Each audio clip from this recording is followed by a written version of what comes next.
ગુજરાતમાં સમાન નાગરિક સંહિતા યુસીસી લાગુ કરવાની પ્રક્રિયા વચ્ચે જમિયત ઉલમાએ હિંદે ગંભીર ચિંતા વ્યક્ત કરી છે.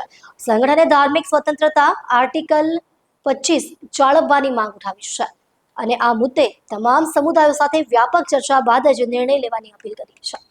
રાજ્ય વિધાનસભામાં સમાન નાગરિક સંહિતા યુસીસી બિલને લઈને રાજકીય અને સામાજિક વર્તુળોમાં હલચલ મચી ગઈ છે. આ બિલ સામે જમિયતે ઉલમાએ હિંદ અને કોંગ્રેસ પાર્ટીએ સુરતમાં સંયુક્ત રીતે વિરોધ વ્યક્ત કર્યો છે.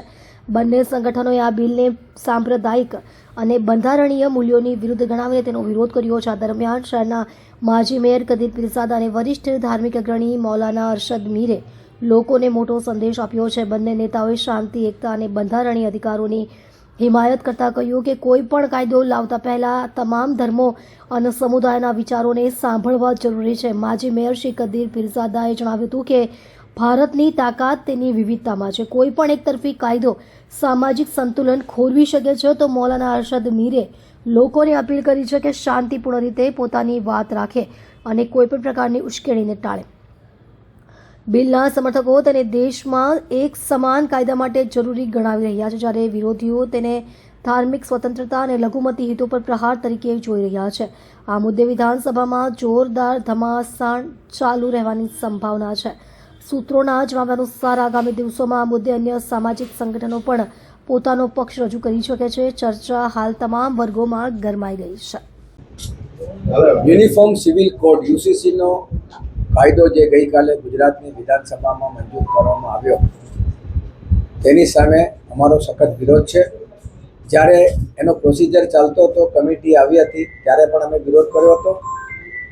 વિવિધતામાં એકતા આ બંધારણનો મૂળ વાયોલેશન છે, એટલે અમે વિરોધ કરીએ છીએ અને એની સામે અમે જ્યાં જરૂર પડે ન્યાયાલય એ સુપ્રીમ આશા પર છે. અરશદ અહમદ અબ્દુલ કાदिर मीर जमियत उलमा हिंद सूरत एक मुसलमान एक ईमान वालों જેવી રીતે जिस तरह एक मछली बगैर पानी के नहीं रह सकती, इसी तरह एक ईमान वाला एक मुसलमान बगैर शरीयत के नहीं जी सकता. यूसीसी के अंदर जितने भी कानून लाए गए वो सीधा कुरान और हदीस के विरुद्ध और मुखालफत में है. आपने ज़बरदस्ती ये कानून हमारे ऊपर थोप दिया और हमको मुकल्लफ किया कि हम उस पर अमल करें, तो हम मजबूर हैं. लेकिन एक मुसलमान कुरान और हदीस के ख़िलाफ़ कभी भी काम नहीं कर सकता. और आइन और बंधारण ने हमको हक दिया है, बल्कि तमाम को हक दिया है कि वो अपने अपने मज़हब पर अमल करें. फिर क्यों हमारे साथ ऐसी नाइंसाफ़ी हो रही है?